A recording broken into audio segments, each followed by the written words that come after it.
men can start to look at the earth with the eyes of a god.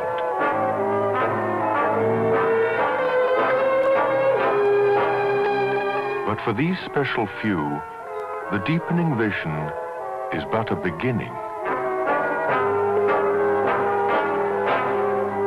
Intense years of work in science, engineering, and on the human body have been preparing for the next step, which will free man completely from an earthbound existence and start his exploration of the cosmos.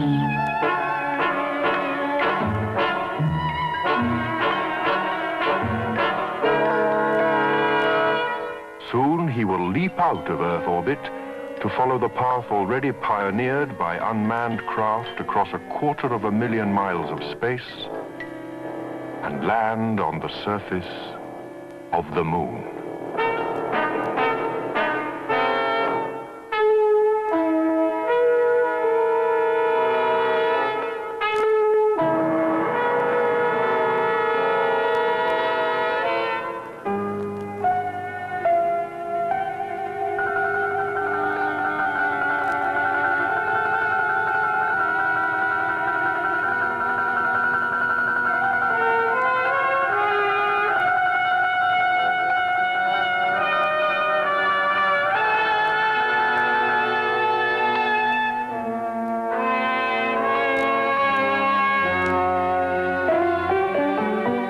This is not the moon, though today it is a stepping stone to the moon. This is Ascension Island, a volcanic tip of land in the middle of the South Atlantic, 1,000 miles from anywhere else. Discovered in 1501, no one wanted to live here for over 300 years. Early sailors describing its aspect as bleak, awesome, and terrible.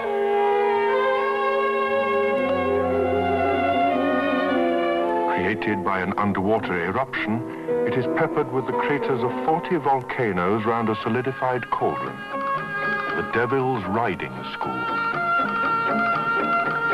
Left for centuries to the wide awakes, suddenly today it has become the focus of tremendous activity.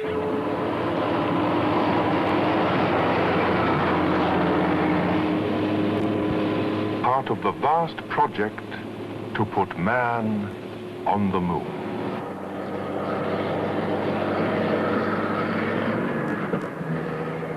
Required to be operational within 10 months on Ascension Island, an Earth station for satellite communication for the Apollo moonshot program. Have a fully steerable 42-foot antenna, accurate to within 30,000th of an inch, a system temperature of less than 100 degrees K,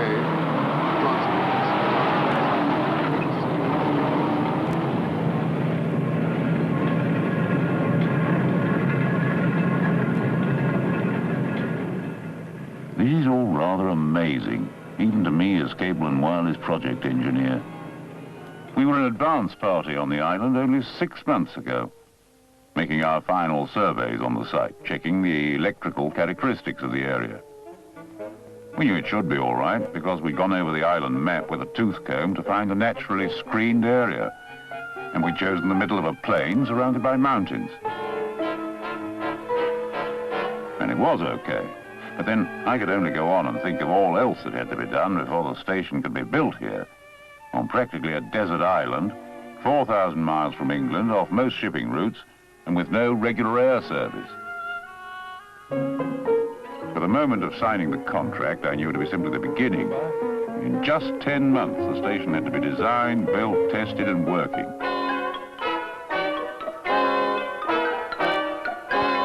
We had to make that contract first into scientific language, with details that could be turned into shapes and circuits. The antenna feed shall illuminate the reflector for transmission in the 6 GCs band and for reception at 4 GCs, such that a transmission... Then coordinate the work of all the engineers, suppliers and builders in getting everything from bricks to baked beans to arrive at this spot in the South Atlantic at the same moment. Yet here they are, with 6 weeks to go and 2 days ahead of schedule. And not hanging around on the jetty long either, quickly up to the site, where our problem now is to put the station together. on time. Apollo in Ascension must be on time.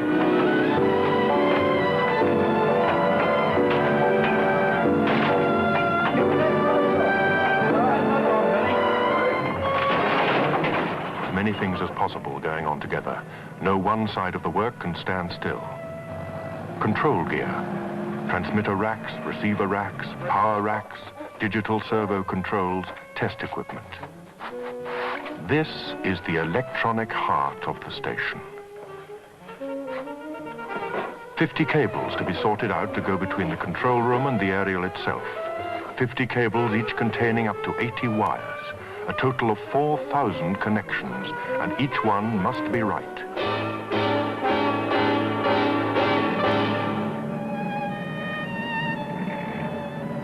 The mechanical heart of the aerial system. 10 tons of precision machined steel for the main bearing. 10 tons which have to be maneuvered into place to an accuracy of 5/1000ths of an inch. No, it's not very level, is it? And there is no spare for this. It is one off, and that's it. Lower away steady, Monroe. Just a little inch, Monroe. Nothing must go wrong, for the Apollo program itself is marching ahead.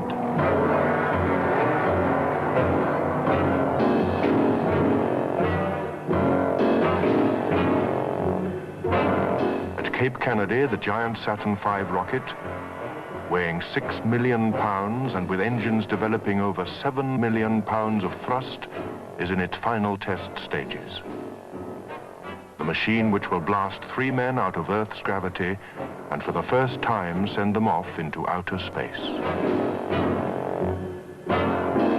360 feet high, the rocket system is immensely bigger than anything before, and all the communications that go with it have to be incredibly more precise and more powerful. And moon landing is now planned for 1969.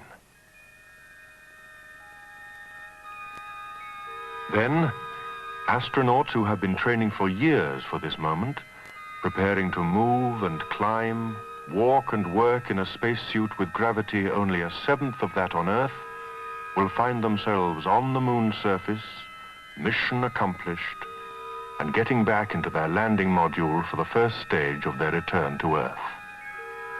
This is the beginning of the most hazardous part of their journey.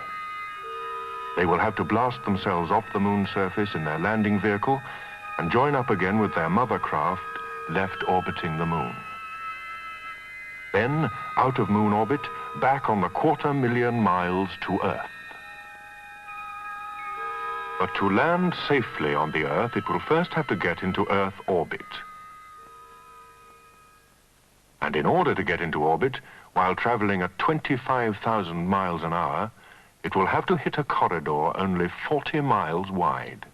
So communications from the capsule to Earth are absolutely vital. Streams of data will be received by tracking stations like the one on Ascension Island, sent to the Earth station, and up to a stationary satellite 22,000 miles above the Earth. From the satellite, the signal is relayed down to the American continent at Andover, Maine, and so to the spaceflight centers at Goddard and Houston. Computers there will work out instructions to go back to the spaceship.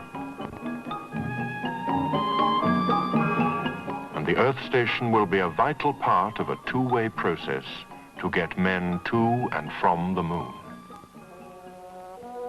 Ascension, day 2 of the main construction.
What does it want, a little turn of the left? Can you take it out a bit, Harry? Lower the way, can you? That's it, hold it, Peter. Wait a minute, Peter, going Peter. The aerial grows within the island landscape.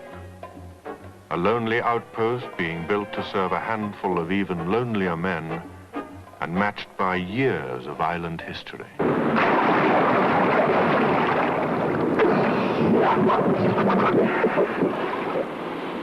This is Comfortless Cove. In the 19th century, ships used it to land their victims of yellow fever. The few Navy inhabitants of the island brought them food to the top of the cliffs, fired a musket as a signal, and quickly withdrew.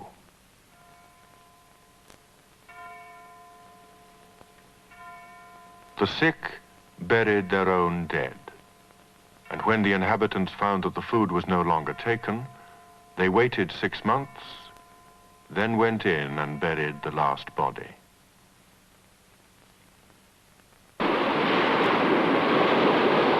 Today, it is the only spot in the island thought safe enough from sharks to bathe.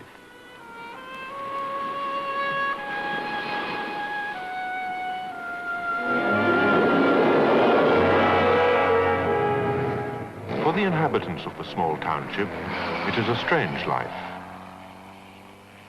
Though everyone now has to do with communications, no one can say he belongs here. Everyone has a home elsewhere, either in St. Helena or in Britain. They make their home here for a few years in the volcanic dust and then move on.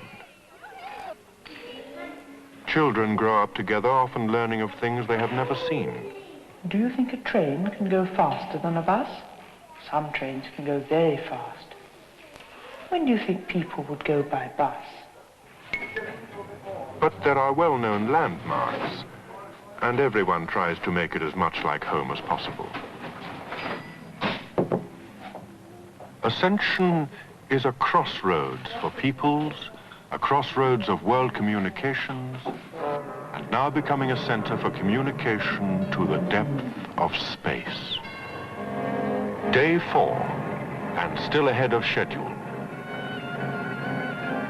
Oh, hold it there a minute, Monroe. Right. All right, Johnny? Billy. Billy, pull your rope round a wee bit. Okay? Right, come round a wee bit, right? Good boy. Okay now, Billy.